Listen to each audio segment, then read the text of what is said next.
I'm going to start doing by introducing the members of the panel, even though the list is long, but I'm just going to introduce the few. The rest will introduce them as the time goes on. My name is Foster Mhali. I'm responsible for media relations in the National Department of Health, as the minister has introduced myself. Our lineup today is going to unfold as follows. We're going to start with the opening and welcome by Honorable Minister Dr. Joe Phaahla. Then will be followed by a scientific presentation by Dr. Salim Abdul Karim, followed by epidemiological update by a representative from NICD. Then we'll also get a clinical observation or report from Dr. Unben Pillay. I hope I'm pronouncing the name well. Then we'll also get a high-level state of readiness by Gauteng province as far as the health facilities, oxygen, and the likes are concerned. That will be provided by Dr. Hongwana, who's the GDG responsible for that function. We've also invited the Department of International Relations Cooperation. As you know, that the implication of this ban by a number of countries, it has got implication on the number of South Africans who are probably stranded in different parts of the world. So DDG for Public Diplomacy, Mr. Clayson Minyela, will also give us an update as far as traveling is concerned. Then we'll have, as usual, Deputy Minister Dr. Sungsen Domo, who's going to give us remarks, closing remarks, but even though he's going to participate during the questions and answers. As I said, we're joined by a number of other scientists, experts who will be assisting us in responding to some of these questions. So without wasting any time, I'm going to hand over to Honorable Minister to do the opening and welcome. Over to you, Honorable Minister. Thank you very much, Foster. Thank you.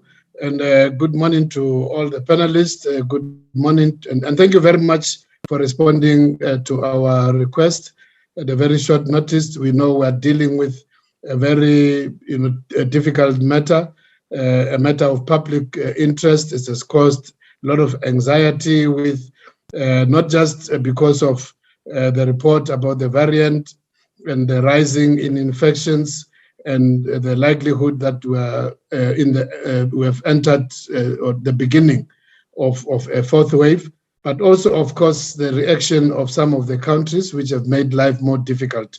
So this has made this matter even more of public interest to all South Africans. And we felt that we need to keep you informed in terms of where we are. I want to therefore thank all the panelists really for giving their time. I know all of them have got very busy schedules, and we appreciate your time. I know that Prof. Abdul Karim will leave us in about half an hour because of another engagement. As we know, this week on Wednesday will be the World AIDS Day, and as somebody who's very intrinsically involved in management and research in the area of HIV and AIDS, he's got other commitments for the day. But we highly appreciate him having given us this time. Now, let me just reiterate the message of the President last night that indeed we want to say to all South Africans that there is absolutely no need to panic. Recording in progress. There is just no basis for some of the leaders of countries which have imposed these restrictions on traveling for us in South Africa and other countries in Southern Africa. There is no basis for South Africans to panic. We've been here before. This is no new territory. We are now more than 20 months experience in terms of the COVID-19, the various variants, the various waves. And we want to again thank our scientists, Prof. Tulio de Oliveira, and the team also with Professor Karim and NICD and all our team which is here. It's often said, you're better off dealing with an enemy you know than an enemy you don't know. So you can imagine if we're just seeing infections rising, we didn't know what was it about, what was the cause. And thanks for their diligent work, we now know that it is driven by a variant, but also thanks to the WHO for giving it a name. We will not only just say there is a variant with this number, We now know its name is Omicron, thanks to the WHO. Now, our medical scientists, our epidemiologists, our clinicians are working daily, hourly, studying this virus, its characteristics, and its impact on us as human beings, as citizens. Amongst the things which the president outlined yesterday that we still have to understand, led by our scientists, such as the transmissibility of this virus. That's a matter which our scientists and epidemiologists are working on, whether there is any age differentiation in terms of its transmissibility and illness, whether there is increased reinfection for those who had already been infected before, and including also breakthrough infections for those of us who are already vaccinated, and also to the extent to which the vaccines remain of serious protection. All this matters what the president outlined as work in progress.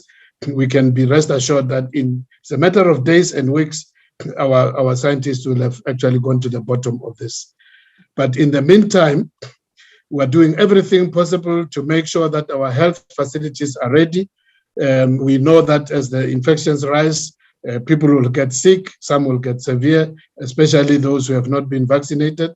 But we know that there will also be incidences where even those who are vaccinated may get ill, and the health facilities should be ready.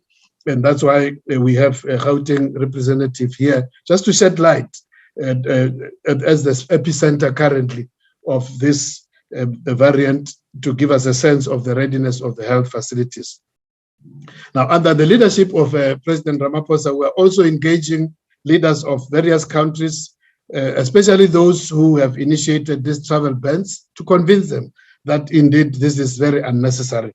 And in doing this, we are happy that we are supported by the World Health Organization. Just yesterday afternoon, at about 6 in the evening, I had an engagement on the request of the U.S. Secretary for Health and Human Services, Mr. Javier Becerra, who was accompanied by a high-level team, including the head of the CDC of the USA.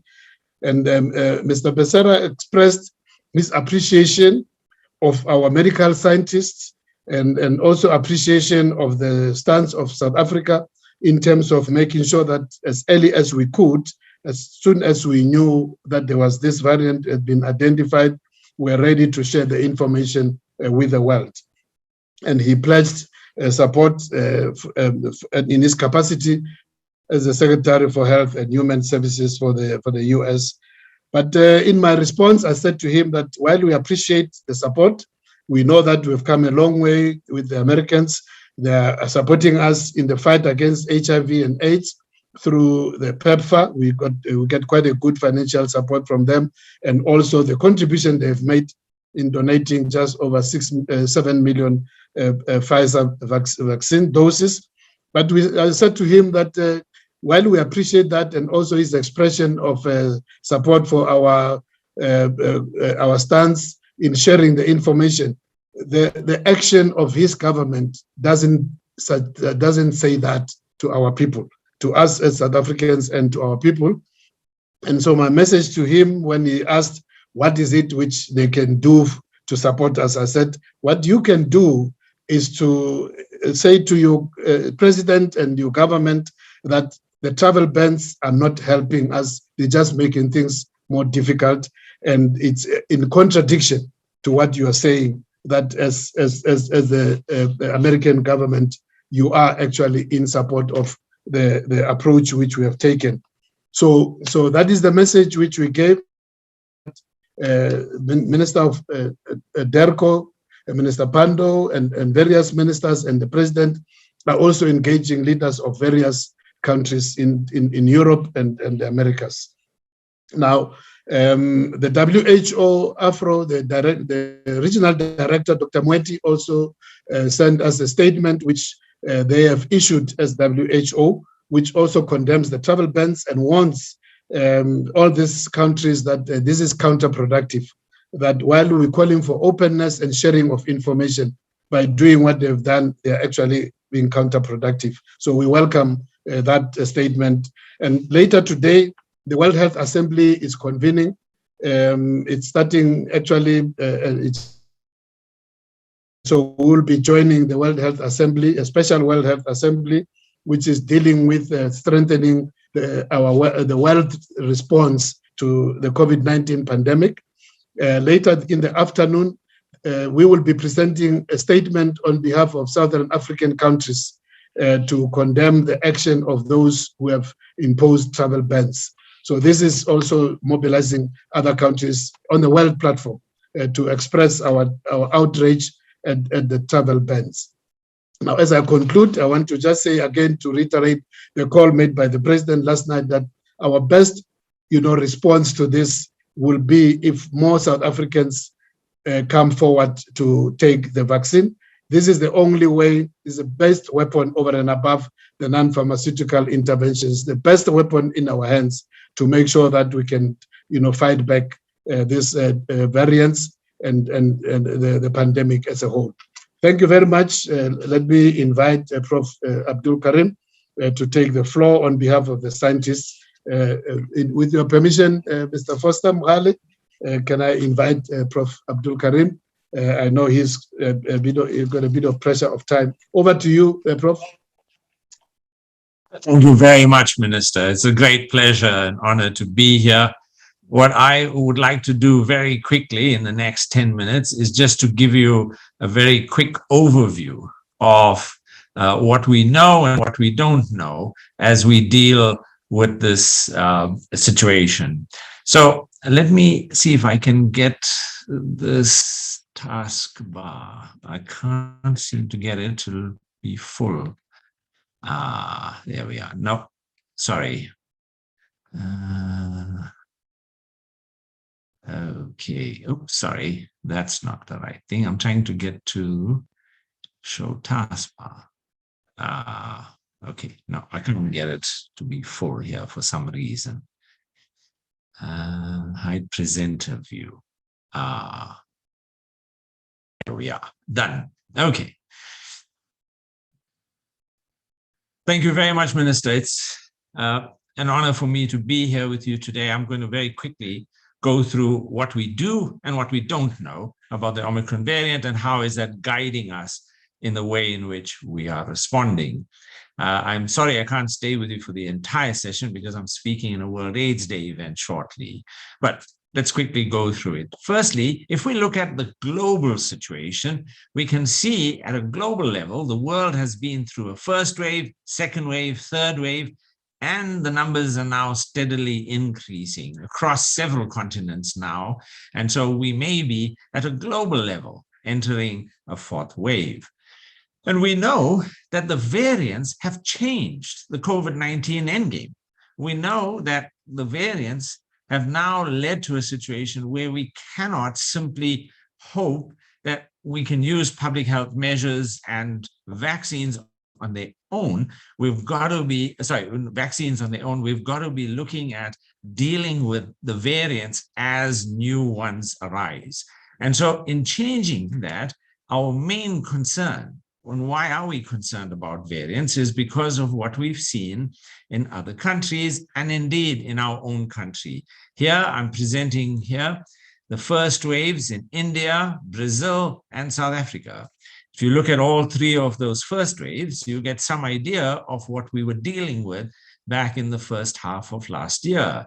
But look at what happened since. The Delta variant drove a severe wave in India, and I think we all saw the heart-wrenching pictures on our TV screens. We saw how the Gamma variant drove the epidemic in much of Southern America. And in our own country, we saw how the Beta variant drove our second wave and the Delta variant drove our third wave. And so we have some idea of the challenges we grapple with in dealing with each new variant. And if we look at the epidemic and the state of our current epidemic in South Africa, what we are seeing now is a rapid rise in cases. And I think all of us have been quite amazed at how fast the numbers are going up, given that we were in low transmission until barely a week ago.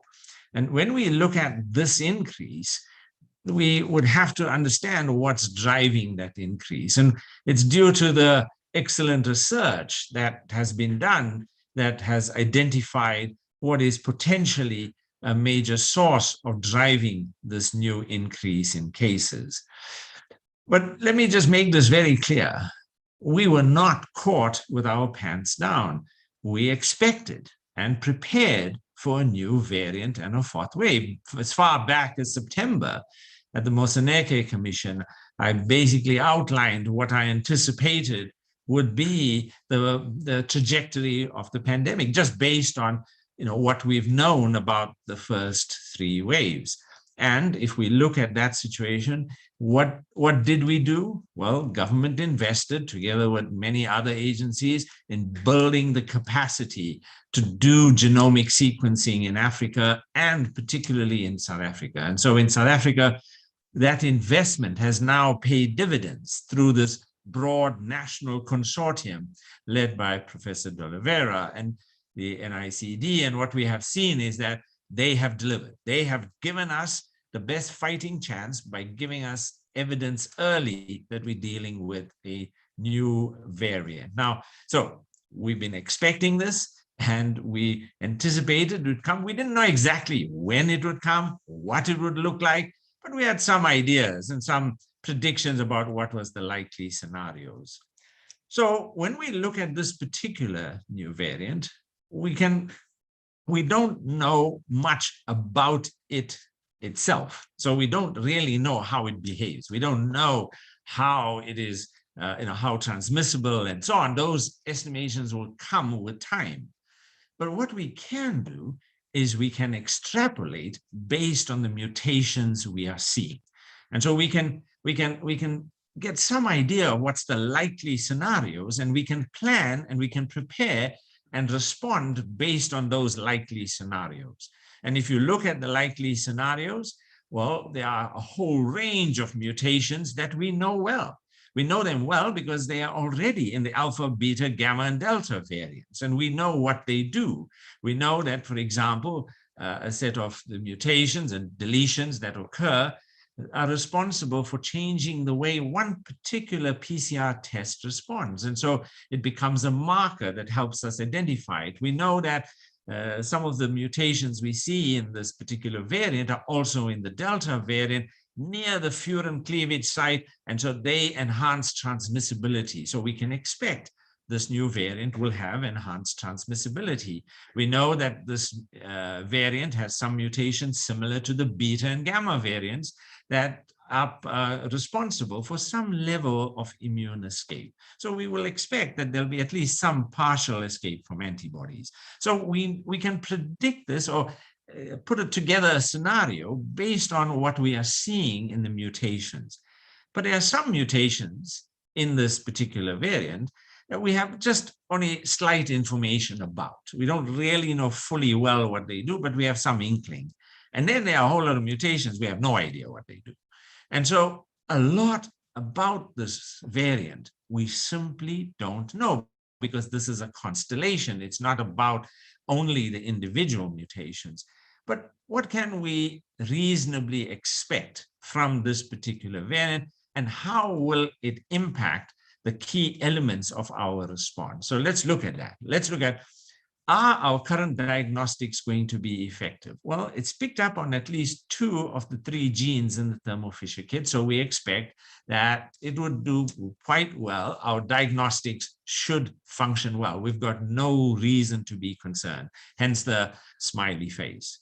In terms of clinical presentation, there's not enough data yet. We've seen some anecdotal information, we've seen clinicians commenting, but you have to understand that patients coming into a clinical setting are biased in terms of their severity and what we are seeing. What we are seeing is anecdotal information suggests similar presenting illnesses, mainly in younger people for obvious reasons. in that younger people are less vaccinated, so you will see more cases there. But we simply do not have, sound, reliable data on the clinical presentation, but we have no red flags that have been raised so far. So we can't be complacent. We need to monitor the situation. We don't know where we stand, so no smiley face, but we're monitoring that, and we should have more information on this, and some of which you will hear in the course of this briefing. The third is, our current treatment still effective? Yes, smiley face, because we know that most of the things we use in our standard treatment protocols should be effective. There's one area that's not clear, and that's on monoclonal antibodies, and that remains to be tested. We don't really widely use them in South Africa, so they don't really impact on us.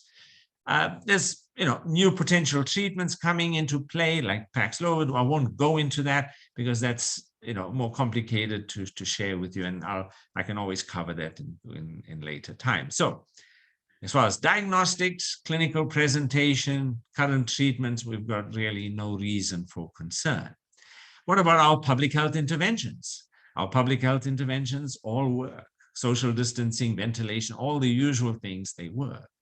The area that has created the concern and this global overreaction is that we're not sure about whether the current vaccines will protect against this new variant.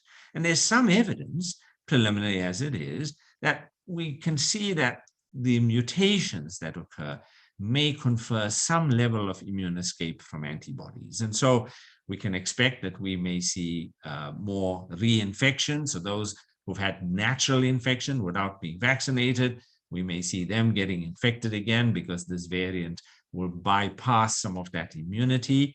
We may see that in terms of the antibodies generated by the J&J Pfizer vaccines, we don't know how that will respond. It's left to be seen. We'll know definitively, and probably take us a good 2, 3, maybe enough to 4 weeks to get those answers. But based on what we know, and based on how the other variants of concern have reacted to vaccine immunity, we can expect that we will still see high effectiveness for hospitalization and severe disease, and that protection of the vaccines is likely to remain strong. Now, I don't know this definitively. The studies are being done, but based on what we know, we can expect that this is the likely scenario, that the vaccines should hold well in terms of preventing hospitalization, severe disease, because they depend more on T-cell immunity and less on antibodies. So even if there's some escape from antibodies, it's very hard to escape T-cell immunity. So that's the likely scenario that we are to see, I'm expecting. Now, more Omicron is expected to have an increased risk of immune escape, and we may impact on the clinical efficacy of vaccines, but we know this. We've studied this here in South Africa, we've studied it globally. AstraZeneca, for example, that was highly effective at 70% against the D614G variant, was only 10% effective against the beta, but it was 60% effective against Delta. So we understand that different vaccines might react differently, have different levels of protection against particularly mild infections. And so we've seen that with the Pfizer-BioNTech vaccine, 91 to 95% protection against D614G. And pretty high protection against the beta variant, as we know from the study of the original Pfizer trial that included South Africa. But against Delta, we started seeing lower levels of protection from the Pfizer vaccine. Still pretty good, but slightly lower than what we were seeing previously. So this is not unexpected. We know how to assess this, and we'll know how to adjust our strategies accordingly. What we do know, and this comes from many different studies, and I'm sharing with you just some of them. This is a study of 230,000 people in Qatar, 3.4 million people in California, 8.8 million people in New York State, and the whole population of Israel. What we're seeing is that even over time, the protection of the vaccines against the different variants, including Delta, has remained pretty good, usually above 90%. And it doesn't matter which vaccine we're talking about, they tend to do quite well in protecting against severe disease, because that's our big concern with this disease. We do not want to end up in a situation where our hospitals are overwhelmed with clinical illness and patients with severe disease. So our vaccines will provide us with some protection. So Omicron was first described in Botswana and then shortly thereafter in South Africa. And the fact that it was so early in its description and picked up is a scientific success. It's a success of the investment that our country has made in science. South Africa and the world now needs to convert that scientific success to a response success. And as you've already heard, the last thing we need is panic and overreaction. And certainly what we've seen in knee-jerk reactions is really uncalled for. And we've dealt with variants before. It's not new. Our country has dealt. We've been among the first to describe variants before. So we know how to do this, including how to deal with variants with immune escape. Closing the borders has almost no benefit. Well, no benefit for two reasons. As of yesterday, there are already 11 countries reporting cases of Omicron. So, trying to isolate South Africa or even Southern Africa is not really going to help, because pretty soon many other countries are going to become avenues of spread of the virus. But more importantly, we have existing 5-step strategy that actually does very well in reducing travel transmission risk. We already know how to prevent and reduce the risk through travel. And that's by ensuring that only vaccinated people travel. You do symptom screening at boarding. You ensure they have a negative PCR result at boarding. You have a mask during the flight. And lastly, as I've just seen, having gone to France for the meeting at the Pasteur Institute, you get a COVID test on arrival. That is the way in which we can protect ourselves. You can add in, additional requirements like quarantine, self or mandated, but we can deal with this. Just at a time when we have a new threat in this pandemic, when we should be standing together against the virus, we end up, standing against each other. We end up putting fences between us instead of dealing with this and understanding what the enemy is and how that we need to tackle it together. So there are 3 things that, I believe need to be done to deal with this virus, and our response needs to focus on that. The first is we can expect that higher transmissibility is likely. And so we're going to get more cases quickly. We're already seeing early evidence of this. And if that happens, the cases concerned, I'm expecting we'll top over 10,000 cases by the end of the week per day. We'll see pressure on hospitals within the next 2 to 3 weeks. And even if Omicron is not clinically worse, and certainly the anecdotes don't raise any red flags just yet, but we don't know for sure, we are going to see this in all likelihood because of the rapidity of transmission. In a way that in which we saw with the Delta variant, a very rapid rise in cases and huge pressure on the hospitals in Gauteng. Our public health measures work, so let's use them. Mask wearing, ensuring that we follow all the rules.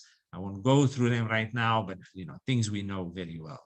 And then finally, our biggest challenge is going to be to prevent super spreading events that will just put us out of control, and to ensure that we reduce the risk of transmission, particularly indoors.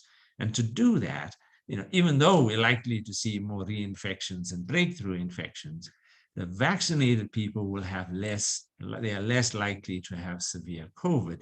And so one of the things is to restrict risky situations, particularly indoors, to vaccinated only people. And that's part of the strategy and the direction in which we should be heading. On that note, Minister, thank you very much. I'm sorry I have to leave you, but I hope that was helpful. Thank you very much. Thank you very much, Prof. I'm sure you leave us with a very capable team, which will take us through further and answer the questions. Keep your phone on silent. If we get stuck with some difficult question, we'll WhatsApp you and you can. But I'm sure we've got a very capable team here which can deal with those. But this is not the end, as we say. This is a marathon. It's not a sprint. So as we go through this marathon, we will always tap on your knowledge and experience. Thank you very much. Back to you, Foster. Thanks, Minister, and thanks to Dr. Karim for that comprehensive presentation. Without wasting any time, we're going to get a presentation on epidemiological update as far as this variant is concerned. I believe Dr. Michelle Groom is going to give us that update. Over to you, Dr. Michelle. Yes, sure. Thanks. Just trying to share my screen.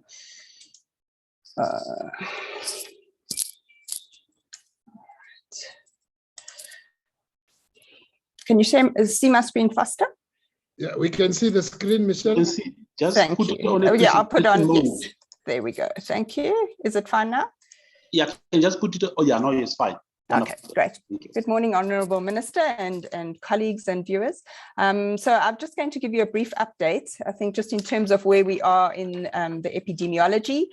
So this is really just our lab confirmed cases, and you can see we'd actually, towards the middle of November, had the lowest case numbers that we had seen really at any point since we had started the pandemic. We talk about the 7-day moving average, which is really just to even out the number of cases that we see on a daily basis. We know that often over the weekends that we see slightly lower cases. And so the 7-day moving average gives us a good indication of this. And so in mid-November, this was less than 300. And you can see that we have seen a rather rapid increase in terms of the number of new cases. We were sitting at the 7-day moving average of just under 2,000 at the moment. We also have a look at these are the number of tests in the bars. So you can see that the testing that we were doing during this period after the wave, very similar to what we were doing between the second and third wave. And the one metric which we really use is the percent positivity, which is the number of new cases each day out of the total number of cases of tests that were done. And you can see our positivity rates were also at the lowest that we had ever seen, since the start of the pandemic. At around 1%. And you can see there's been this rapid increase in the percent positivity over the last 2 weeks. Just looking at this by province. So the blue here is Gauteng. So you can see most of this has been driven by case increases in Gauteng, but we have also seen increases in Limpopo, Northwest, and Mpumalanga. In terms of the age groups, so towards the end of the third wave, we saw quite significant increases in our younger age groups. At this stage, a bit difficult to see in this graph. I'll show another one now. We can see that this has been driven mainly by our younger age groups.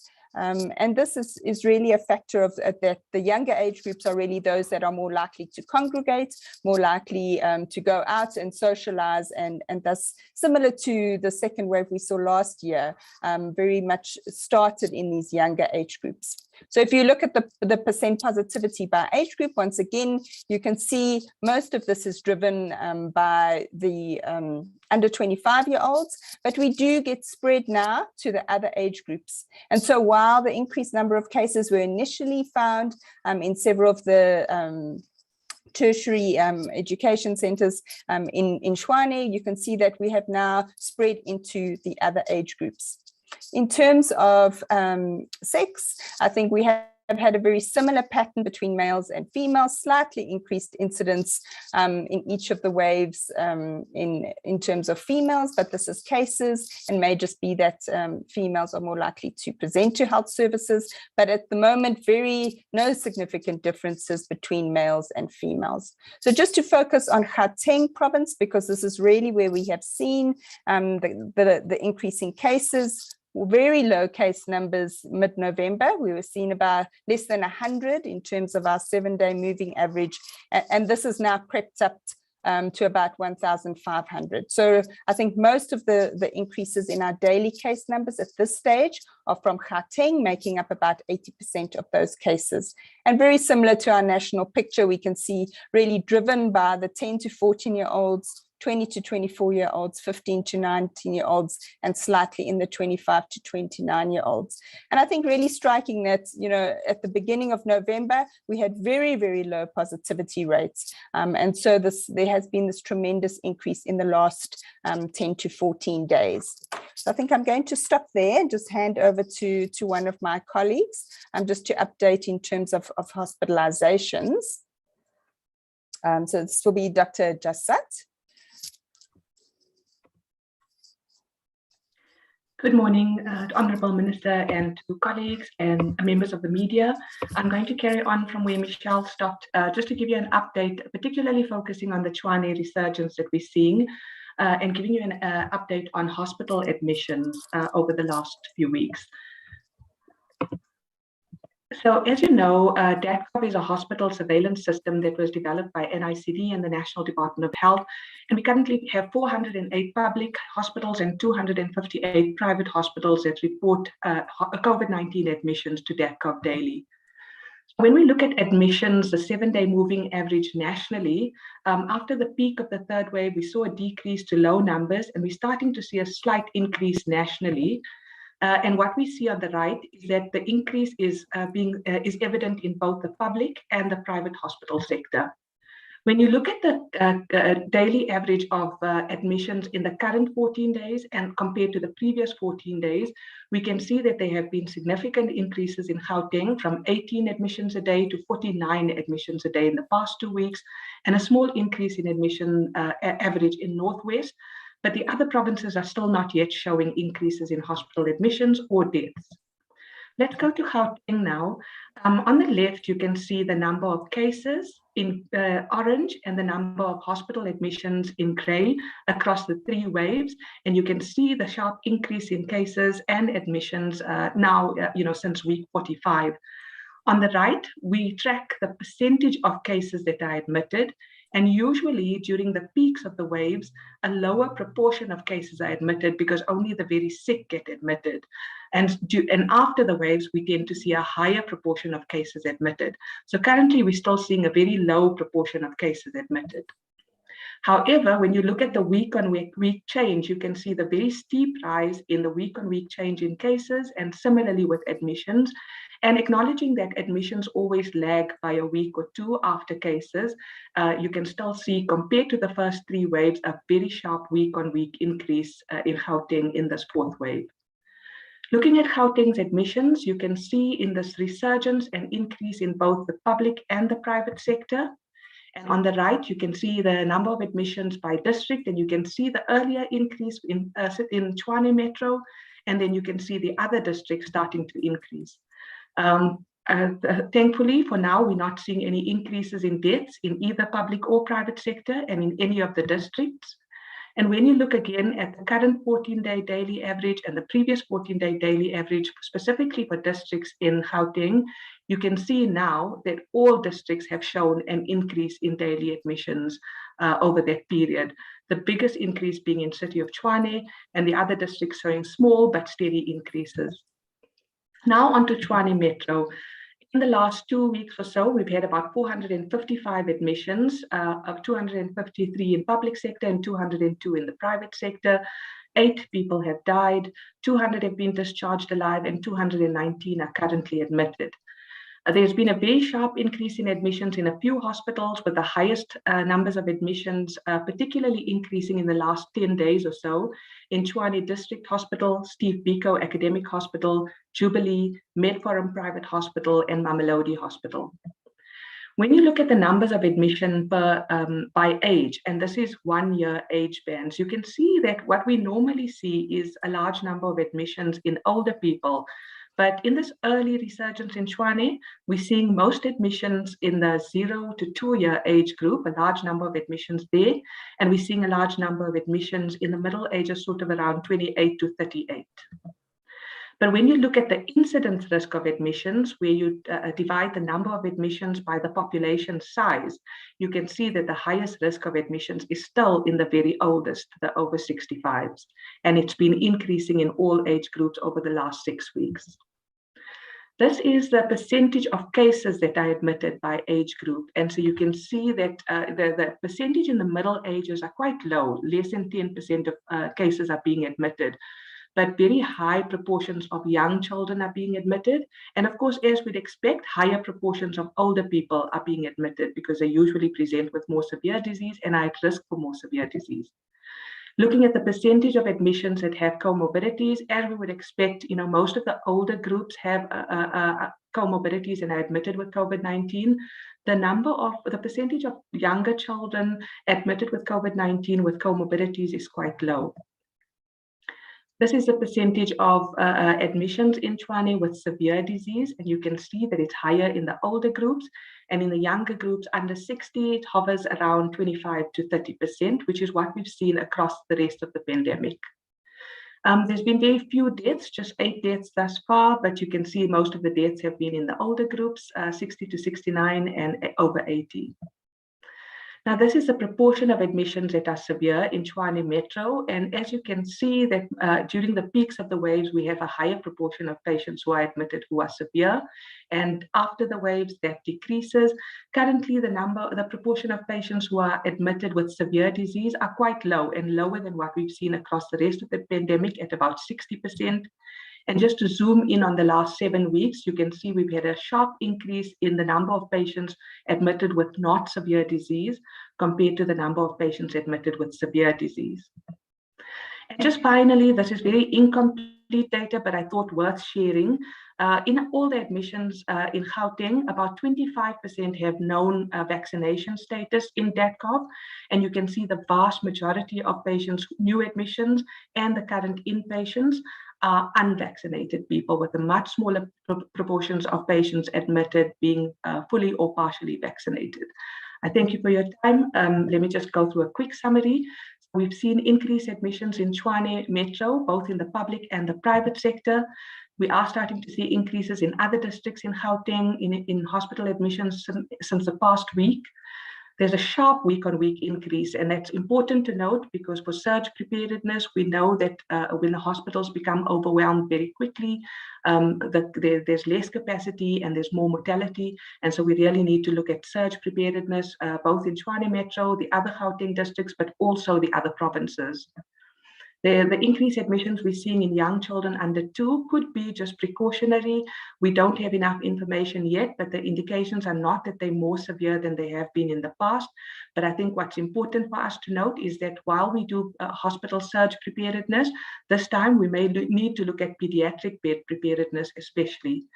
It doesn't look at the moment as if there's any signal towards increased severity, but it is early. Admissions do lag by about 2 weeks after cases, and it takes some time for patients to have an outcome. So I think this is something we'll watch and hope to give more information in the coming weeks.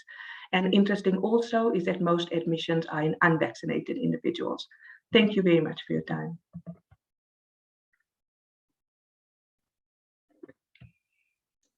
Thanks very much, Dr. Wasila and Dr.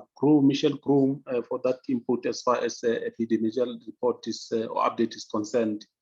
On that note, I'm going to swap my presenters. Instead of getting the clinical observation from Dr. Unben Pillay, I'm going to call upon Dr. Hongwana from Gauteng Health to give us the state of readiness as far as the province is concerned in terms of facilities, oxygen, ICU, and the likes. So I'm going to hand over to Dr. Hongwana. Dr. Hongwana. Doc? I'm switching on my video. Okay, and just also adjust your camera so that the people can see you. Can you are see live me. on TV, the camera TV are, but yes, now we can see you. Yeah, okay, thank you very much. And Mahali, I was going to send a presentation, but apparently it's not coming through, and I'm not familiar with this system of Zoom, but I will engage with everyone.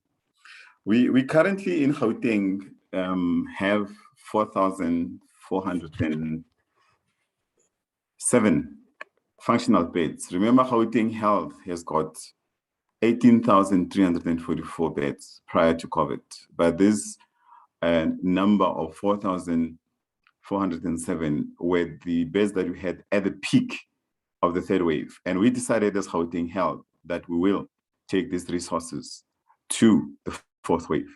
It is from lessons learned. When we started with the third wave, we were at about 2,000 beds, and we have what we call a risk-adjusted, demand-informed strategy.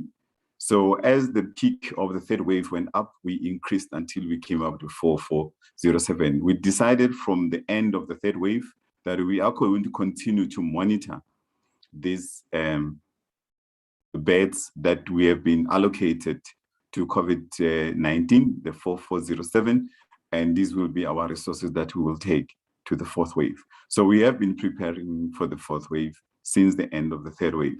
Secondly, with security of oxygen, during the third wave, we had daily meetings with our folks where we monitored the bulk oxygen tank, even during the riots, including the cylinders, the availability of the oxygen cylinders. And we noted during that period that the oxygen cylinders are strategic in us managing the pressures that is there in terms of patient care.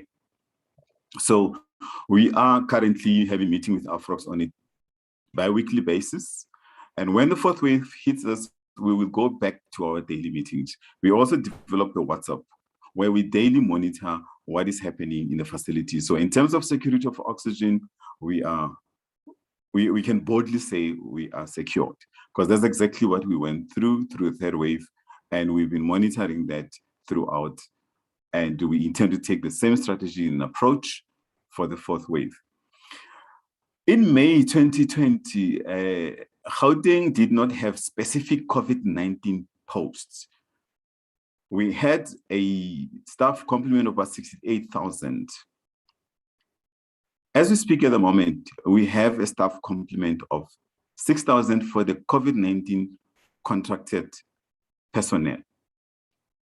And this contract ends at the 31st of March 2022, and we have submitted to our principals that we need that this post continue for the financial year 22-23 in terms of sustaining stability and also lessons learned.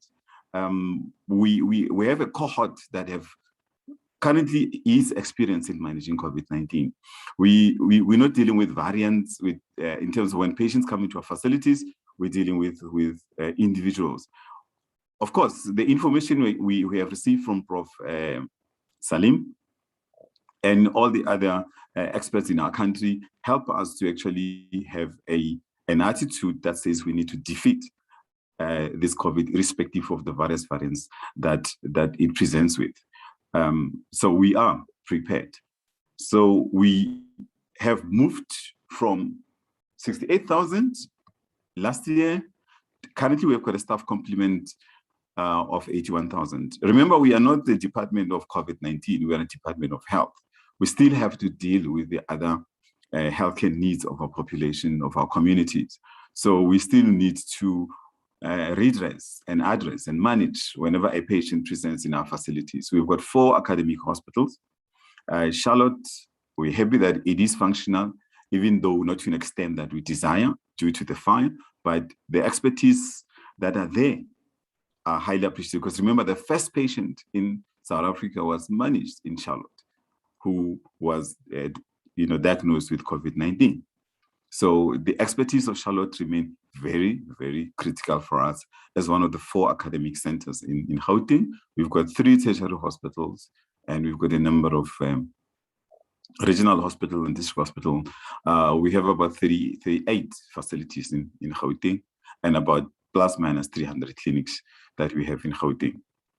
So the attitude we also are maintaining since the decline of the third wave is to constantly monitor our PPE that we do with supply chain, the security of water, the security of power supply. We're monitoring our generators, the security of waste management, the security of laundry services, the security of pharmaceutical supplies.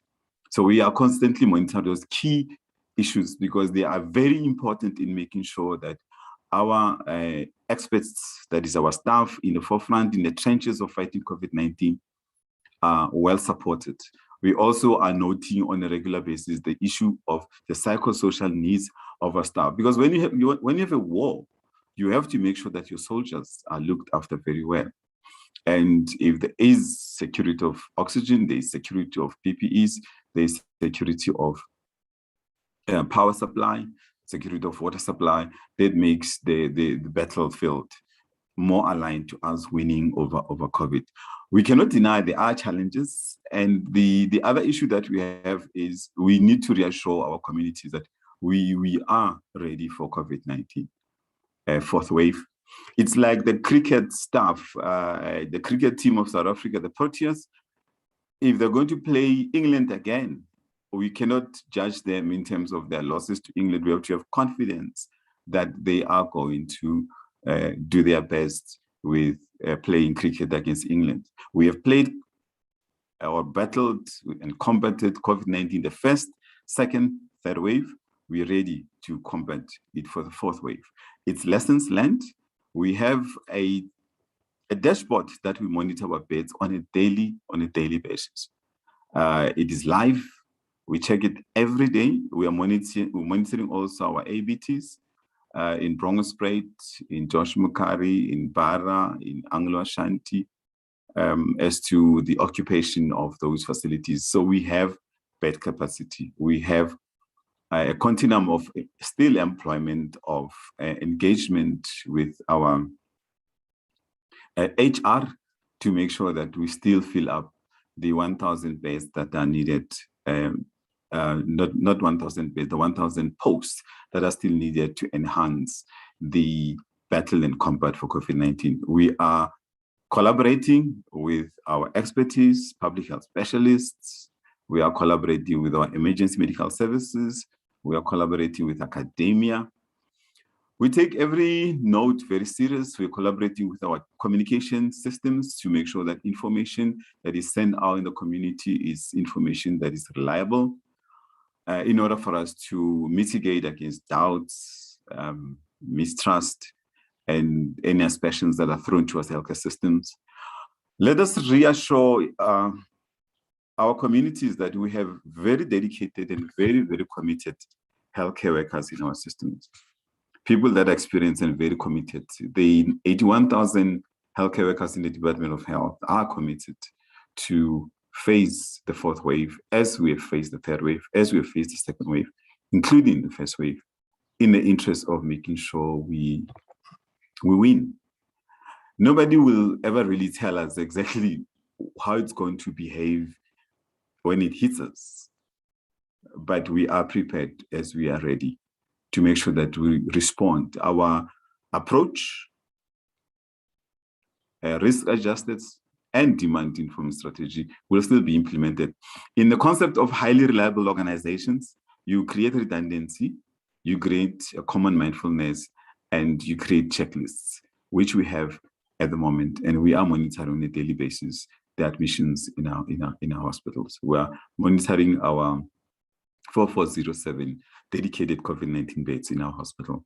We are accessing all the systems, your EVDS, your DATCOV, any system that is being presented to leverage the combat of COVID-19.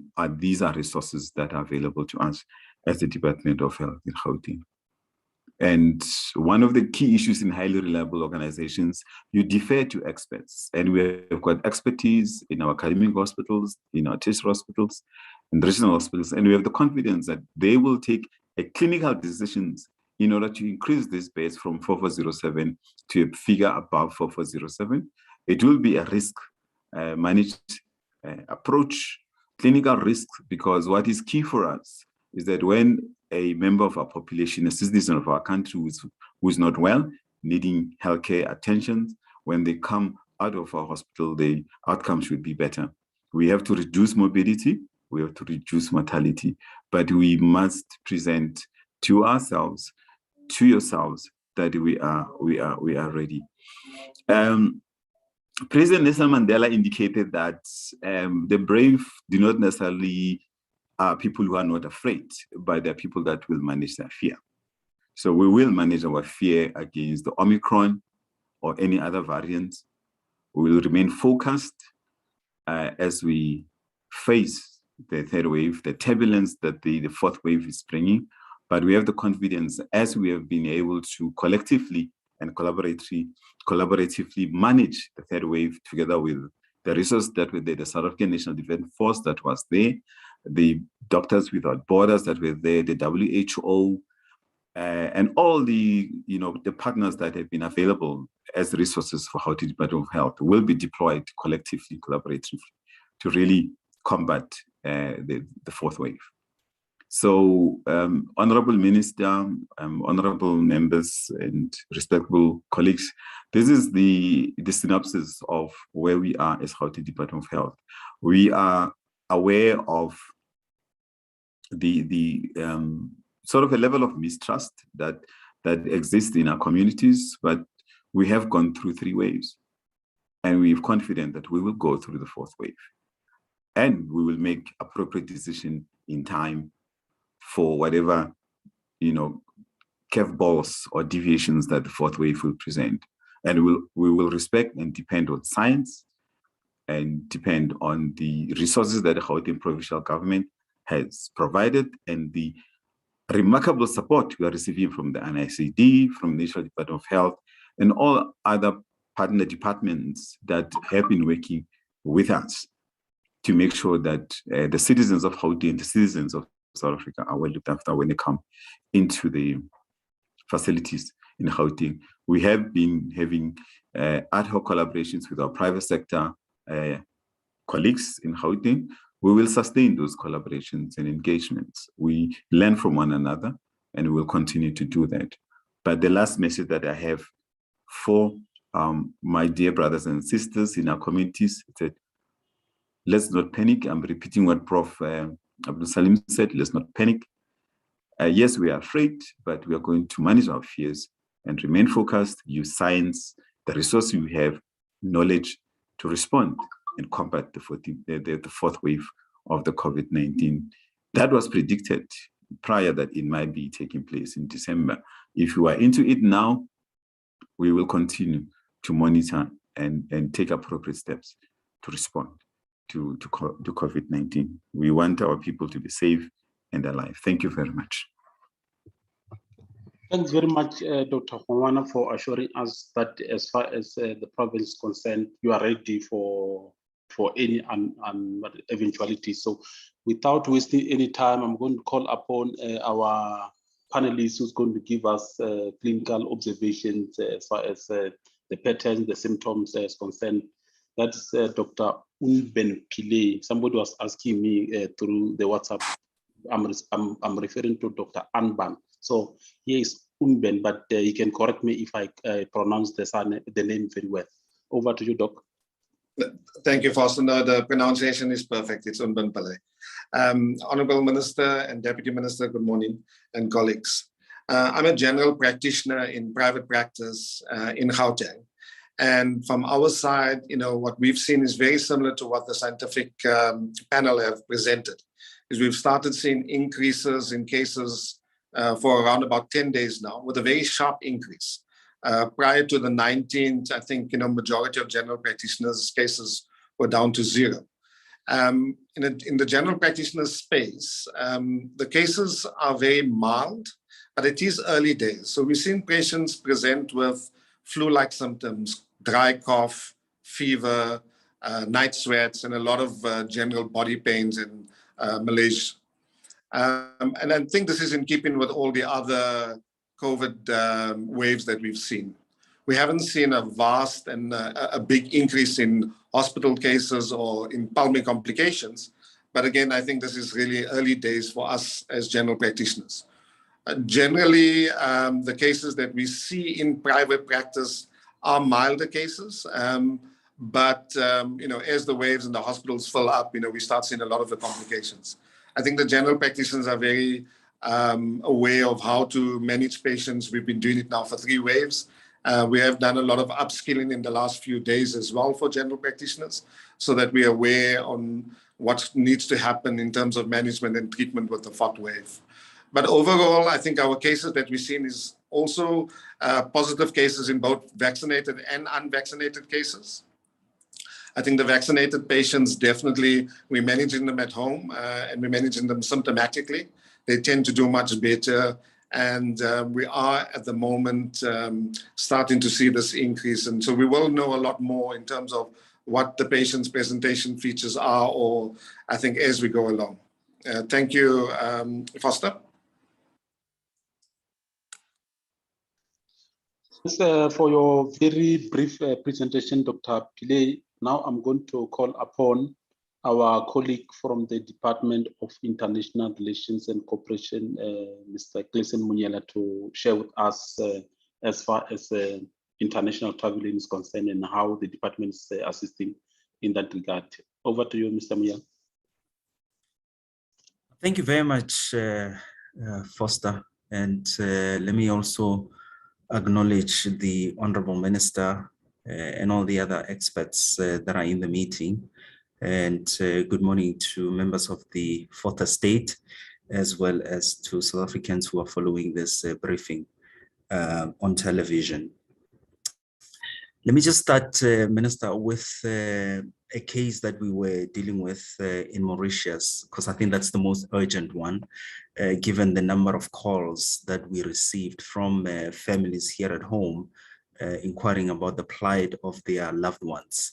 So what happened is that there is a plane that took off from South Africa to Mauritius when it was airborne en route to Mauritius. I think a decision was taken by the authorities in Mauritius then to impose mandatory quarantine for South Africans. This was taken hours after the takeoff, I guess taking a cue from European countries. The update, however, with regards to the plight of South Africans in Mauritius is that all of them have been processed. The tourist groups, if you can call them that, have been sent to respective hotels for purposes of quarantine. And the cost of this quarantine will be covered by the government of Mauritius. Resident permit holders have been sent to facilities owned by government in Mauritius for purposes of quarantine. Now, Minister, we've also just been informed by the Republic of Mauritius that they've decided to apply further arrival restrictions on flights arriving from South Africa with immediate effect. So as of Sunday, the 28th of November, and until further notice, there will be no incoming passengers on flights connecting from South Africa to Mauritius. We think it's important for South Africans to know this, so that if you're planning to travel to Mauritius, you may want to look at other options. We've also, Minister, received reports of some South Africans stranded in other capitals around the world. Now, we would like to urge South Africans who may be in similar circumstances to please contact the nearest embassy in the country where you may be. There is a team, Merola Embassies, to assist South Africans who are stranded and render the necessary consular services. Those who are not able to perhaps get contact numbers of our embassies, if you visit the DERCO website, we've listed all the contact numbers and emails of all the embassies abroad. We've got quite an extensive footprint globally of over 124 missions. The alternative, if you still are unable to access that, would be to call the DERCO headquarters here in Pretoria. We've got a 24-hour operational center, and the number there, if I can just say it here on this platform, is 012-351-1000. You can call us around the clock. Our consular services team is on standby to render the necessary consular services to South Africans who may require this. Let me just then conclude, Minister, by making this point that it's quite regrettable, very unfortunate, and I'll even say sad, to be talking about travel restrictions imposed by a fellow African country. I have since seen that there's about 3 other African countries that have also taken this decision to impose travel restrictions on South Africa and other countries in Southern Africa. The minister and the scientists in this platform have already articulated why this decision is unwarranted and unjustified, because it's not based on science. The president, His Excellency President Cyril Ramaphosa, also made this point last night. We, as the Department of International Relations and Cooperation, are engaging all the countries that have taken this decision. Minister Naledi Pandor is talking to her counterparts at the level of diplomats. We're also engaging all these countries with a view to persuade them to reverse this decision. In the context of African countries, I think the point must be made, Minister. You and Minister Pandor and the government pay me to once in a while take off the diplomatic hat and communicate things that must be said. And after I've done the damage, you can then come in and say, no, this is just an official of government. As ministers, we will say something different to temper the language, because what I don't understand is that some of these African countries that are doing this know the struggles that as a continent we have, where European countries will take this decision and impose these travel bans. And the immediate effect in the context of South Africa, for example, is that you are then putting a hold on tourism. Now, the tourism industry is a potential catalyst to the economic recovery that we seek to see in our country. The UK, for example, remains one of the largest sources of tourist arrivals in South Africa. So when the UK imposes a travel ban, it has that impact on our country. So when a fellow African country does this, especially in the context where most of these countries are beneficiaries, South Africa has just made a substantial donation to donate vaccines to a number of African countries. And I see in the list, some of these countries who are imposing these travel bans on us are going to be benefiting from that. It doesn't make any sense. And that's why we think these decisions must be reversed immediately. So for our part, Minister, I'm going to conclude by saying that we are engaging, and we are hopeful that given that we've got very solid and cordial relations with all these countries, we consider them to be friends and partners. We believe the discussions will take place within the spirit of that cordial nature of our relations, and we should be able to resolve these matters. For South Africans, please call us when you need assistance. We've got a team that's on standby 24/7 to render the necessary consular services. Thank you very much. Thank you, Mr. Emiela, for that presentation as far as travel is concerned. Somebody was telling me that South Africa was being punished for being honest. So we don't know what to do. If you're honest, you get punished. You keep quiet, you get punished. So on that note, I'm going to open questions and answers session. But before I do that, I'm sitting with a number of questions, almost more than 15 questions. What we'll try to see how can I summarize them.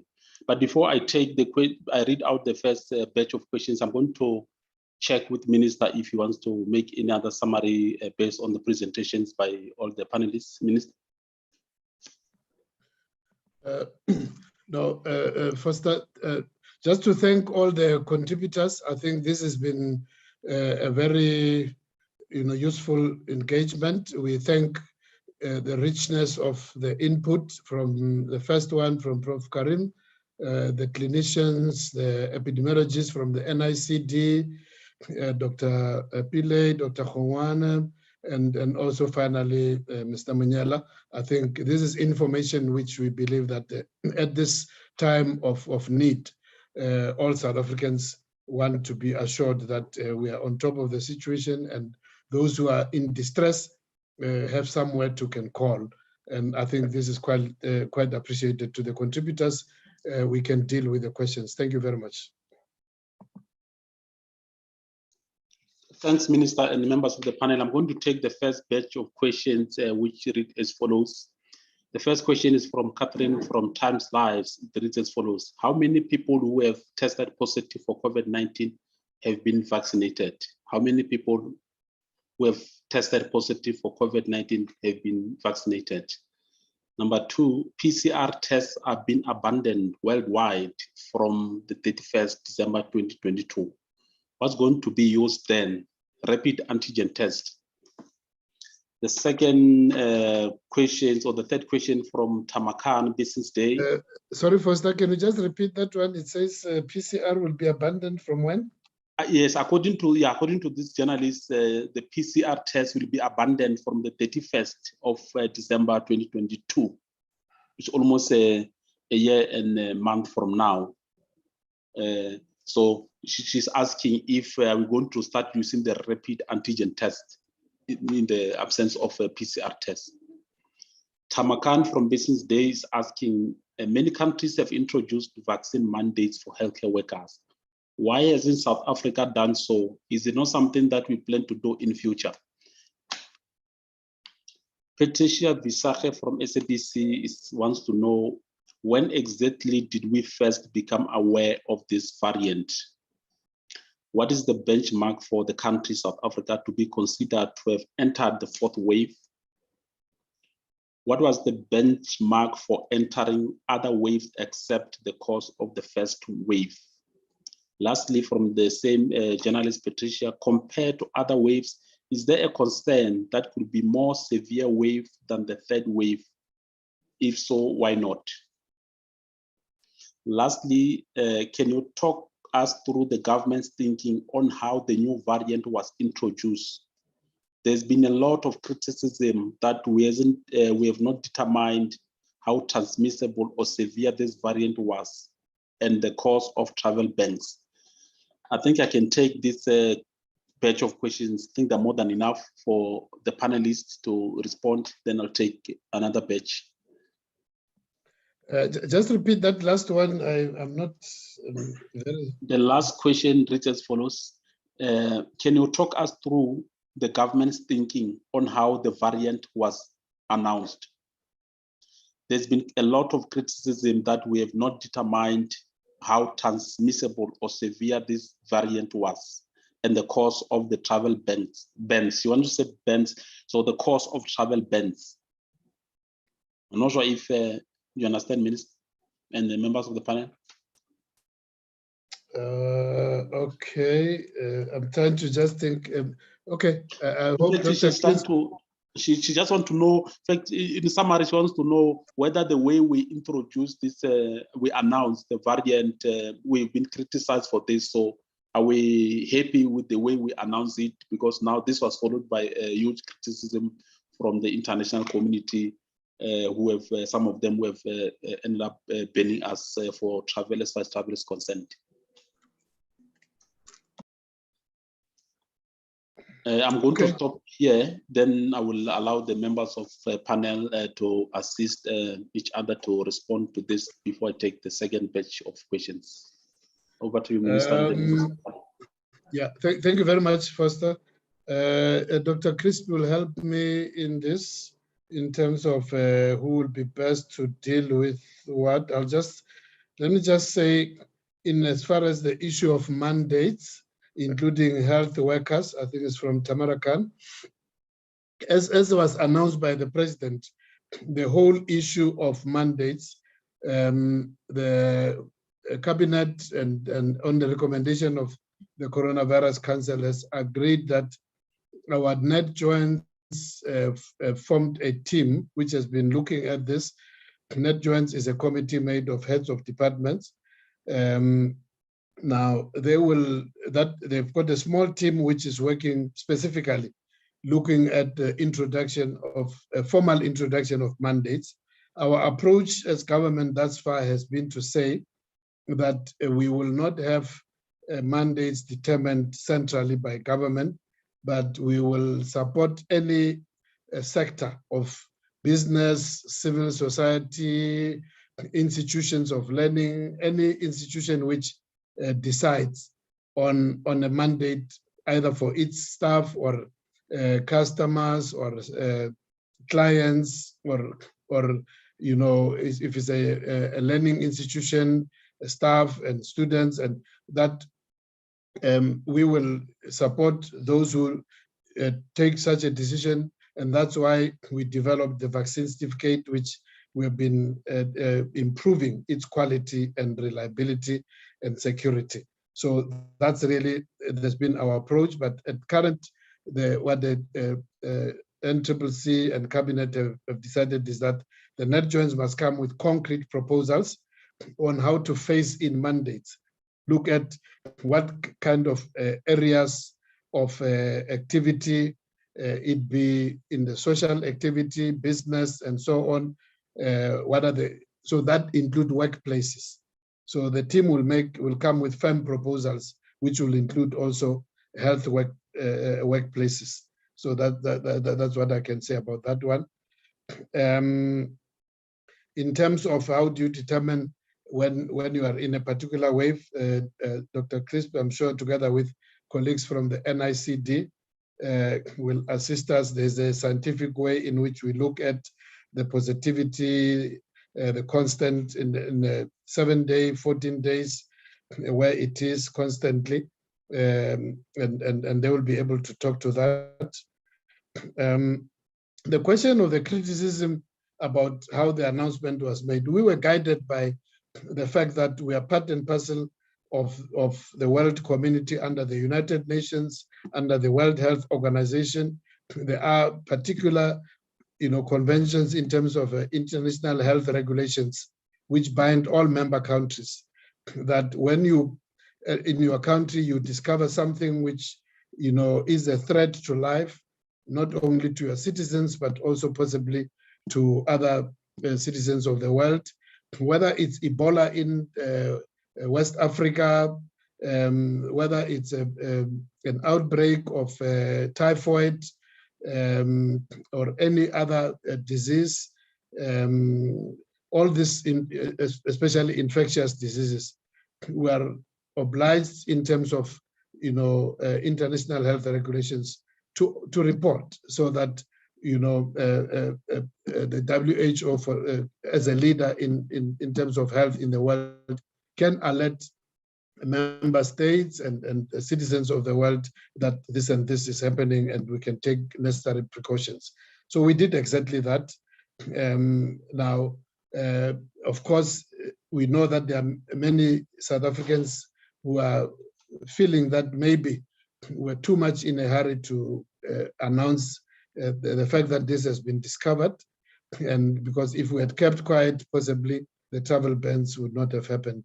But that would have been very detrimental, because you don't want, our approach is not to have our citizens live in false security and false safety. And like some of the world leaders have taken that kind of route. So that really remains our approach until a different decision can be taken. Can I invite Dr. Crisp maybe just to help me to see the other scientific and health epidemiology matters? Colleagues from NICD. Okay, over to you. Thank you, Minister. And good morning to everybody. I suggest that we ask Wasila and Michelle from NICD to talk about how many tests who have tested positive are not vaccinated. There was a slide shown, and we are able to monitor this over different time periods, but they can talk about what we are seeing at the moment and maybe expand on what has already been shown on the slide. NICD can also respond on the PCR and what we use different PCRs in South Africa, and they can talk about why and what with the PCR going forward. The question about whether we are seeing more severe disease, and if we're not, why not? We don't know. And I mean, I think that is what the clinicians said. At the moment, it may partly be due to the fact that a larger proportion of the population is vaccinated now than in any other of our 3 waves. So we did expect that doesn't matter which variant we'd have, there'd be some protection from the vaccination, but also protection from the wild infection that we have seen during those 3 waves. But I'm sure the colleagues from the NICD can expand on that as well. How a variant is introduced, well, that's also speculative because, as we heard from Prof. Karim, viruses mutate all the time. So whether this virus actually mutated here or elsewhere and found its way here with one person is entirely speculative. It's a very difficult and long exercise, as you will have gathered from the initial investigations in China, to try and establish exactly how a virus mutates and becomes aggressive or starts to be transmitted in a community. Again, they may want to respond to that. When did we become aware? The labs phoned me on the 24th of November. Now, we had all been watching the increase in numbers for 2 weeks. And what happens is the labs, when we see a change in the numbers, all become alerted to see what the variant is and how the tests are behaving. And so on the 24th was the first time that our laboratories were able to definitively show that what they were already picking up had a particular gene pattern, and that gene pattern was notified to us on the 24th. And on the morning of, that was the evening of the 24th, and on the 25th, we were able to convey all that information in a meeting with a couple of government ministers, including the health minister, and then later in the day to the president. So we knew on the 24th and government knew on the 25th. The question of the 4th wave is rather academic, and I'm happy if the NICD colleagues would like to go into that. But I think we've been discussing with them yesterday and overnight about when do we actually say that we've entered the 4th wave. Technically, there's a definition, as the minister said, where you count numbers and moving averages and a number of other issues. But I think we can safely say we will head into the 4th wave. So it's purely academic about whether Gauteng is actually already there or not there. It's a question of time. And this is what we expected would happen roundabout now. But with your permission, Minister, I think if I can hand over to Michelle and Wasila, they will be able to answer the other questions. Thank you. Thanks, Dr. Crisp. And so just, I think to speak to the vaccination status, so the NICD holds the case data, the hospitalization data is within the dept system. And so we are linking in the EVDS data, which is collected by the National Department of Health in terms of being able to classify vaccination status. And so going forward, we would be looking to integrate that information into our daily reports. Dr. Jasat can give a little bit more details just in terms of the hospitalization data.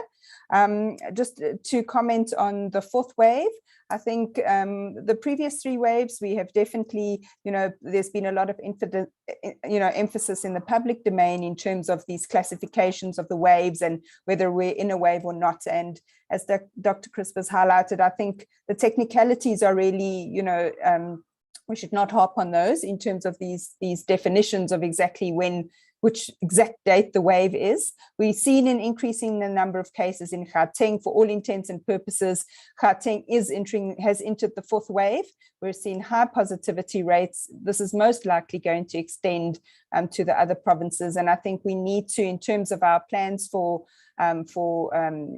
dealing with the resurgence, whether we're in a wave or not is not going to affect those. And in terms of the public, I think we need to be vigilant in terms of the non-pharmaceutical interventions, the mask wearing, paying attention to social distancing and avoiding large gatherings, as at any stage of seeing increasing number of cases. And it should only be when we're technically in a 4th wave. I think I'm going to hand over to Dr. Anne van Gotberg just to please just expand on the PCR testing, and I think can also just give a little bit more information in terms of that initial detection of the variants. Thank you, Prof. van Gotberg. Thanks, Michelle, and good morning to all at this press conference. So I've written down 3 questions that I could tease out that I could answer or have some information about. I think the approval in 2021 that is being withdrawn by the CDC is simply the withdrawal of the emergency use approval. They want formal, full approvals that are for all other PCR reagents. Remember, in the pandemic early in 2020, things were happening very, very quickly. And in order to get registration of PCR tests, there was so-called emergency use authorization. And the FDA and throughout the world, people are saying we have many commercial tests. There's no need for emergency use.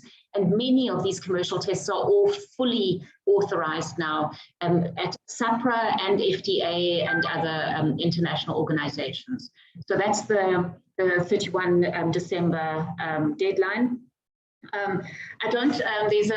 Is a screening of travelers failing us, the PCR screening, and I don't believe this is the case. I think the force of infection, the number of individuals that might be infected in South Africa is quite high. We saw that increase, the numbers increasing so quickly, and I think they were incubating. So I'm hoping these are still all the tests and laboratories that we are doing routinely. We know that they all work. Even if there is this one dropout, we would still call them positive. And so what is happening is there are individuals who are incubating and they are negative 3 to 4 days later. Remember, they were tested as they arrived and they had a 72-hour frisk from the previous test. So more than likely, this is what's happening. It's simply a reflection of the force of infection here in South Africa, in Gauteng, the very province that many of these travelers must be living in.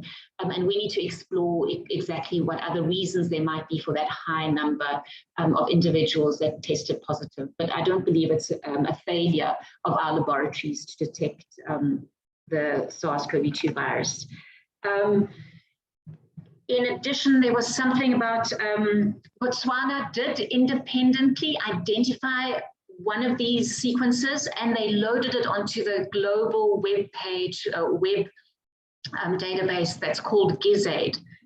Because it was only 1 or 2, I'm not sure if it was still small numbers and it was quite unusual with the many mutations. They didn't notify, they don't have to notify us in South Africa, and they didn't. In fact, they knew that they had found this, it had been loaded, but it did need additional sequences for us to really think, oh my goodness, something is happening. So a day or 2 later, South Africans loaded their sequences, so we loaded from the NICD and from AGSA the sequences, and it's the information together that was independently detected and loaded onto GISAID that then made us all talk together, Botswana and South Africa, the scientists. We were speaking together, and then this information also helped because the numbers were greater from South Africa. We were seeing this increase, so there was the epidemiological data that made us report to the government here in South Africa and then subsequently report globally. I think those are the questions that I could see that I could assist with. Over. Thanks. I'll try and respond to a few questions relating to the hospital data. As Dr. Groom shared, we have some data on vaccination status in DATCOV, the hospital surveillance. And just looking at the Tshwane increase amongst the patients where we do have information on admissions, 13% were vaccinated or partially vaccinated, and 87% of admissions were unvaccinated. Also, we've been tracking this over the past few months since February, and what we can see across the country is that there's a much higher risk of death amongst those that are unvaccinated. But of course, as we get a better linkage of our case and hospital data with the EBDS, we'll be able to share this going forward.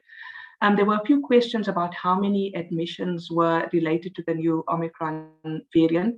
So we are currently busy with linking the hospital data to PCR data, because there is a signal on the PCR that indicates which ones are the variant and which ones aren't. And so once we do that and we do the linkage, we'll be able to compare variant versus non-variant and their outcomes and severity. And hopefully soon we'll be able to report more on what proportion of admissions are related to the variant and how, whether there's more severe disease related to the variant. There was also some questions around pediatric admissions increasing. So I just want to emphasize that, we vaccinate to protect us as individuals from severe disease and death, but we also vaccinate to protect those around us, particularly those who can't vaccinate. And given that children under 12 can't vaccinate because they're not eligible, and we saw in the third wave as well, a shift towards more admissions in children. We're seeing slightly more admissions at the start of this resurgence in children as well. We're not sure if it's related to the variant circulating and a higher transmissibility. We're not sure if it's because of the immunity gap with more older people already vaccinated and so younger people being a bit more susceptible. But what we do know is that vaccination of the adults around the children will likely protect the children from spread as well. And then finally, I wanted to make a comment. There was a question around preparedness at the community level. And the NICD and the National Department of Health and CHI did an audit of mortality in hospitals with high mortality in the second and third wave. And one of the things we found that the patients that died in the hospitals were those that were presenting very late. They were already quite sick and they were dying within the first day or second day of being admitted. And so I think it's very important, you're quite right to point out that it's not just hospital preparedness, but we need to look at community preparedness, preparedness of the GPs and the primary healthcare clinics, so that they can monitor and refer early those patients who are at high risk, the older patients with severe comorbidities, and also get the message out there to people not to delay presenting to hospital if they have severe disease. So, I think a very important issue raised around not just preparing hospital capacity, but preparing for management of patients in the community. Thank you.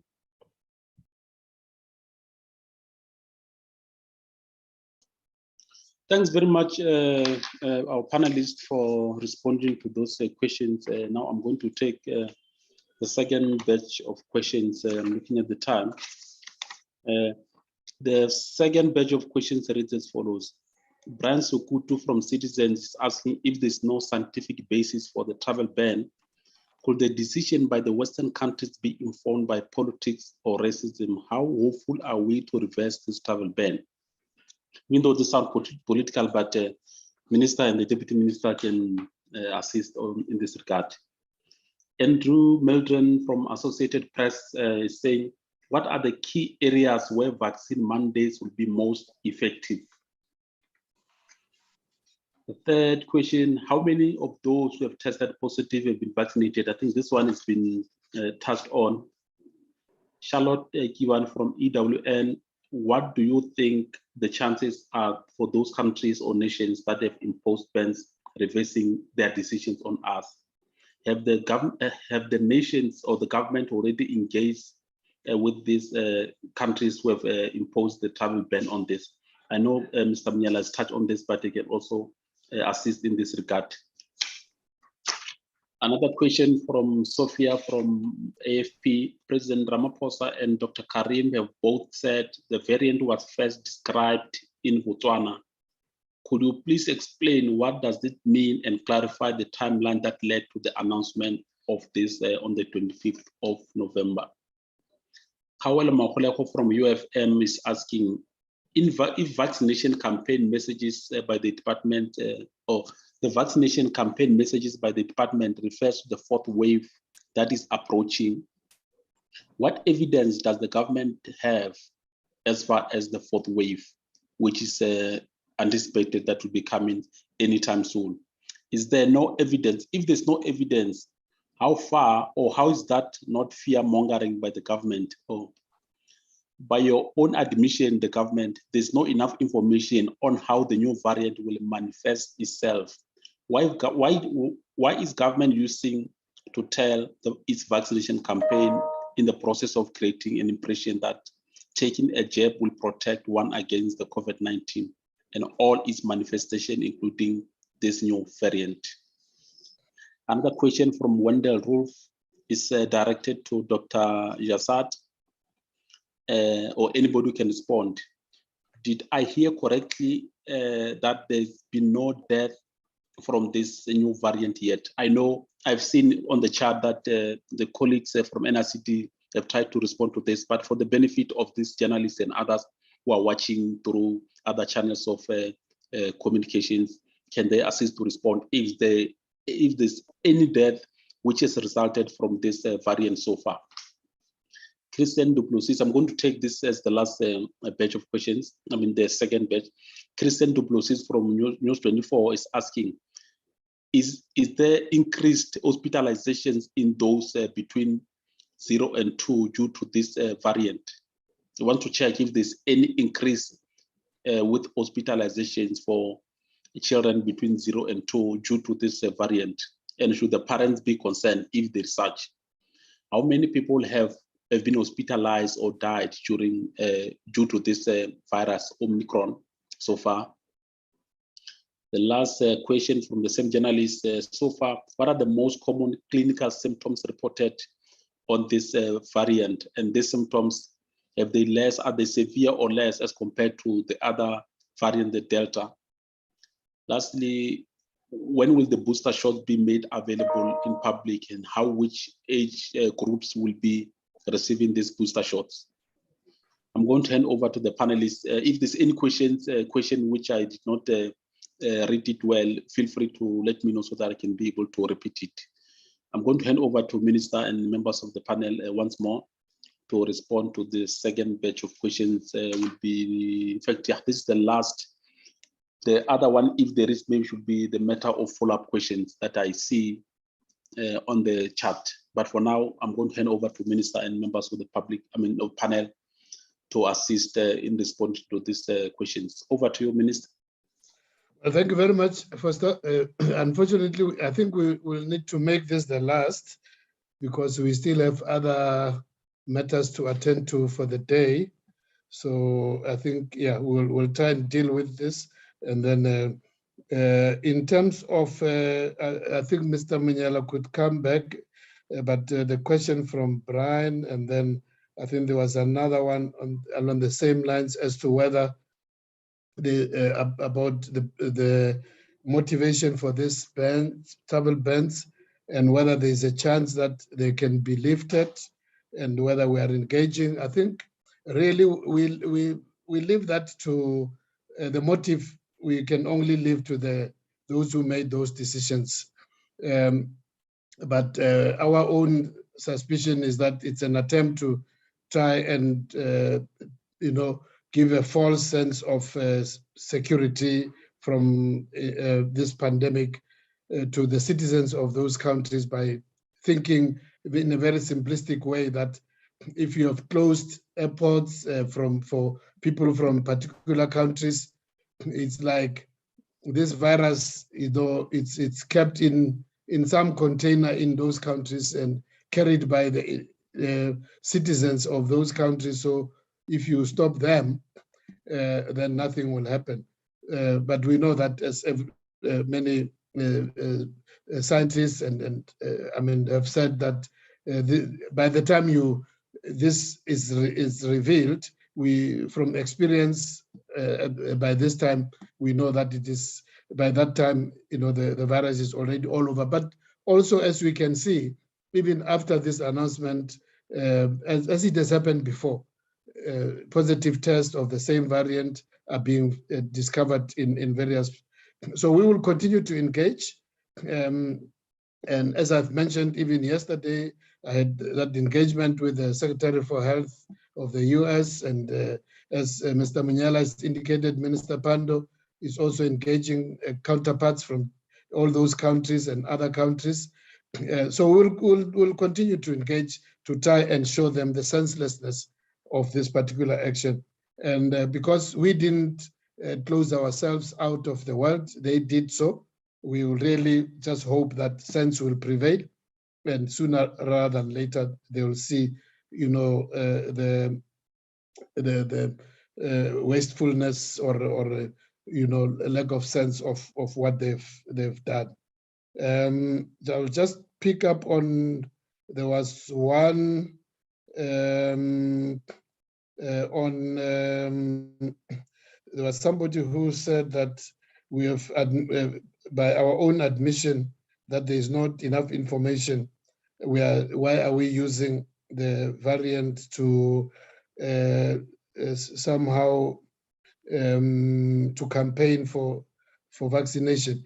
Well, the issue of the rise in infections, whether it's which variant or whichever variant, the fact of the matter is that as the infection rates rise, it's just a reminder to us that this virus remains deadly, remains in our midst, and all that we are doing is to motivate our citizens that you should, utilize what is available, tried and tested in terms of prevention of serious illness by being vaccinated.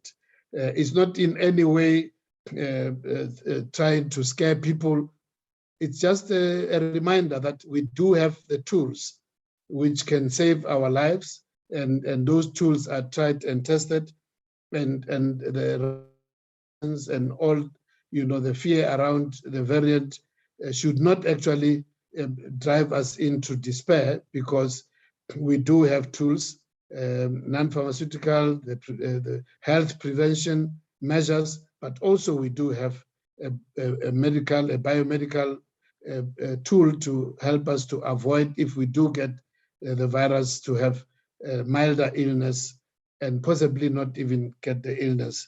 But if we do have a milder illness and not end up in hospital. So it's not in any way taking advantage, but it's essentially making people aware that there is a way in which we could protect ourselves.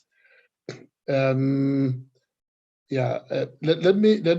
as I'm looking for, I think the others, can I just call Dr. Crisp again? And there might be an area where you might be able to also find a way where in some of the areas, I think there was a repeat, although it had been explained by the team from NICD about the virus founding in Botswana and so on.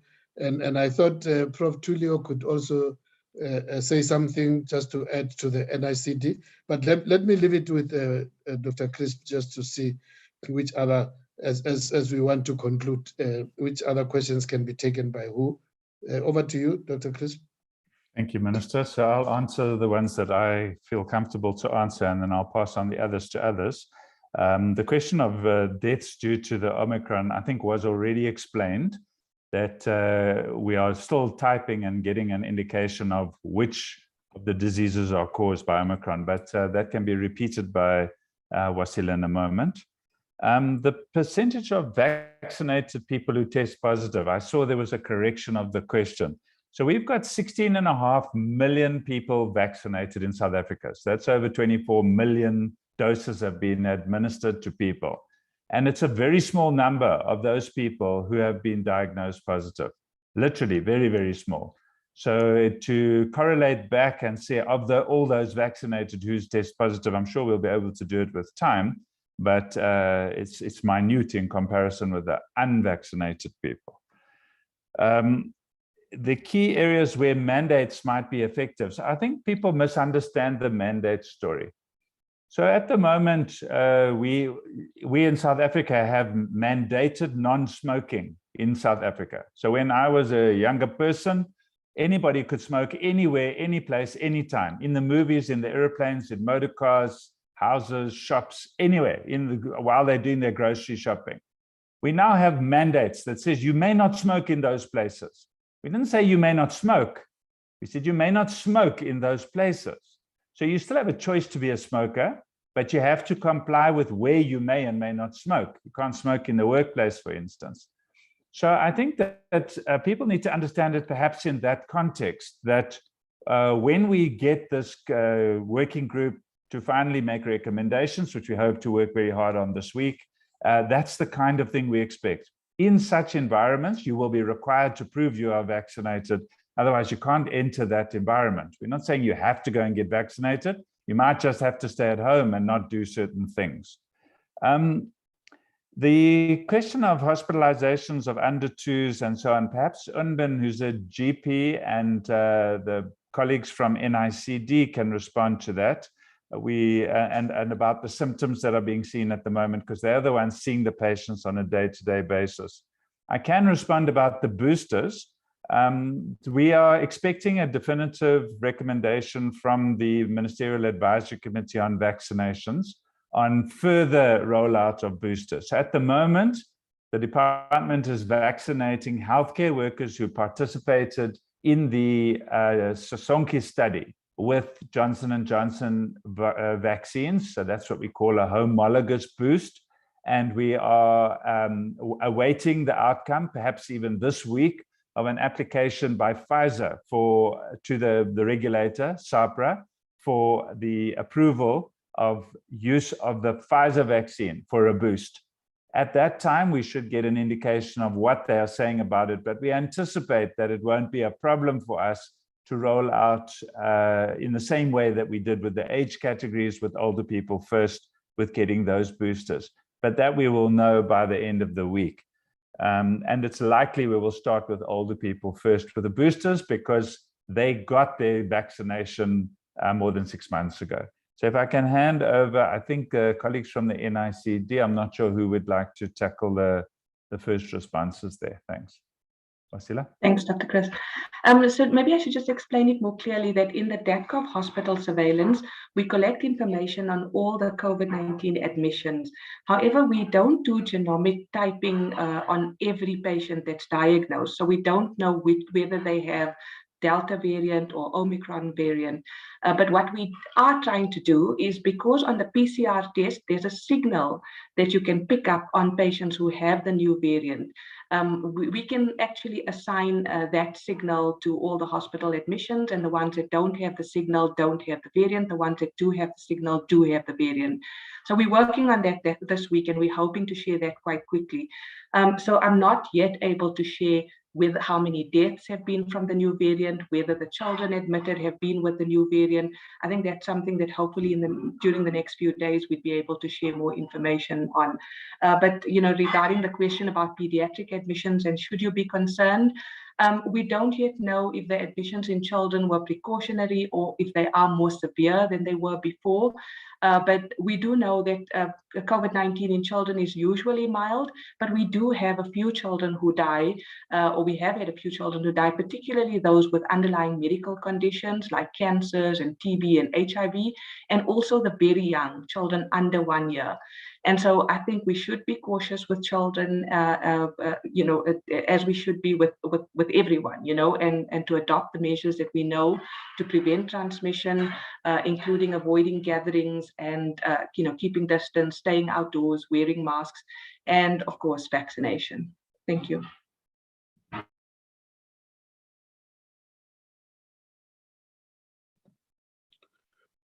Dr. Crisp, did you allocate any other person? Yeah, I thought maybe, thank you, Minister. I thought maybe Unben would like to talk about the symptoms that they're seeing. He did mention it in the presentation, so if he's still with us, Unben, yes, you? Thanks. Thanks, Dr. Crisp. Yeah, so I think, as mentioned earlier, that majority of the cases that we've seen, so as general practitioners, we don't know what the variant is. And the clinical picture is pretty much the same as in the previous waves. So we've seen a lot of patients presenting with the flu-like symptoms, dry cough, fever, body pains, even night sweats. We're not seeing a lot of patients presenting with decompensation at the moment. But I'd like to say, obviously, this is still early days. In terms of the pediatric patients that we see, I think we do tend to be a bit more cautious with pediatric patients.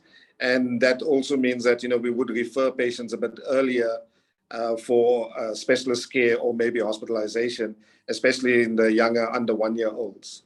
But the adults we are managing at home and with milder symptoms. Thank you, Dr. Crisp. Okay, thanks very much. Minister, I think that's all the questions that were asked we've covered. Thank you. Back to Foster. I think we've dealt with all the questions. I'm just worried that I don't know if Tulio is still there. Would have liked to get some comment whether I know the colleagues from NICD dealt with, but just in terms of the link between the announcement in Botswana and their own finding, if you could also add if he's still there, but if he's not there, Yeah, Minister is not there. They had to go to a meeting, both he and Richard. I'm sorry, I didn't send you a message. Oh, okay. No, but I think the matter was dealt with by the team from the NICD. So possibly we can say that that's fine. I think we need to wrap up, and maybe Foster, you can get Dr. Lomo to come in. Thanks very much, Minister and members of the panel once more. I think we've covered, we've responded to almost 95% of all the questions. The rest of the questions, we'll deal with them outside the formal media briefing as usual. So on that note, without wasting any time, I'm going to hand over to the Deputy Minister of Health, Dr. Songsen Dlomo, to summarize these discussions and so that we close. Over to you, Doc. Yeah, no, thank you very much, Foster. I'm sure it's just that you like to hear my voice, but yes, I could actually start by thanking the Minister for really bringing such an eminent team of scientists to assist us. For me, it was more of a learning experience, and it is really assisting me, Minister, because we are still going to go out there with you being asked some of these questions, and maybe I was writing these questions and the answers, and I'll also be able to answer them in Zulu and in Xhosa sometimes, because this was mainly another language here that we used. The whole message from the Minister and the team were just emphasizing the President's speech to say Asikomeni. This Asikomeni is a song by Smith Black Mambazo, also encouraging South Africans to vaccinate. But Minister, I would really love to just emphasize on the 2 points. One was a question by Uchaugelo from UFM, who was saying maybe isn't it that we are maybe as a government having a fear-mongering approach when you talk about the fourth wave. Is to remind Uchaugelo that in fact in the presentation of Professor Abdul Karim Slim, he did mention that when he appeared before Judge Moseneke Commission, he mentioned that there will be a possibility of a fourth wave, and he did not mention the date and time. So we as government are always supported by scientists. And when we then started talking about the fourth wave, it was also based on that statement that him and other scientists have always advised us about. But the last one, Minister, and to the team is that the speech of the President yesterday, there's something that is asked by Mr. Brian Sokut. The President went on to say this travel ban or prohibition is not justified scientifically. Now, the President did not go as strong as Monyela is going through. The President remained very diplomatic on the matter. But if you listen to the AU co-chair, and that video has been playing in many of our national radio stations, where she had a BBC interview, Dr. Alakija. She mentioned a very emotional part there where she's mentioning a statement that in fact Botswana wanted to buy vaccines and somehow was pushed at the back of the queue by those who are rich. So you are now accusing Botswana for not vaccinating enough, and yet it wanted to vaccinate. We celebrate in the country, we wish you can do more, as the President was saying. We have vaccinated over 25 million, we have 25 million vaccines used. We wish you could have done more, and we will continue to do more. But in Africa, generally, the vaccine rate is very low, and not because they don't want, it's just because those who have money are jumping the queue and are ahead of all of us. So we wish that Monyela, and through your participation, you will be able to persuade these countries who are actually putting a travel ban on us, because they are actually dealing with bringing a big dent on the economy of the country and on just cordiality of the country. Thanks very much, Minister, for what you have done to us. And I'm actually ready now to talk about this matter in Zulu and English, because you are still going to get more South Africans who are asking about this thing. Thank you very much, Minister, and thank you, Mr. Foster. Back to you. Thanks very much, Dr. Dlomo, our Honorable Deputy Minister. As usual, before I do the final closing, I'm going to request the Minister to give us that last parting shot. Minister. Well, thank you very much. I just need to thank everybody, Deputy Minister, Dr. Crisp, And as we conclude, let me just, in front of the participants here, just to thank Dr. Crisp, who has been holding the fort for the last 2.5 months as the acting head. We did get a message yesterday through a matter affecting the DG, Dr. Buthelezi, which was handled under the presidency, that his matter has been resolved and that he will be coming back. So I want to take this opportunity to thank Dr. Crisp for having held the fort under very difficult circumstances. We'll still be with him, continuing in his other in his other roles as the DDG in the department, but and supporting the DG going forward. So thank you very much, Dr. Crisp. But thanks to all the panelists. Indeed, I think it's very valuable, and I'm sure the members of the public have gained a lot from this interaction. No further ado. Thank you very much, Foster. I'm sure you can close. Thank you. Indeed, let me also thank the members of the panel for responding on a short notice, as usual, together with my key stakeholders, members of the media, for always being there for us, giving us opportunity to clarify certain issues that need to be clarified and also communicate the message. I want to assure the members of the public that as much as we do not answer all questions 100%, we are always available to respond to this question through media queries, through media interviews. We'll try to deploy as many messengers as possible. So on that note, I'm going to take this opportunity to officially adjourn this media briefing, but the communication will continue outside this formal media briefing. Thank you. Thanks.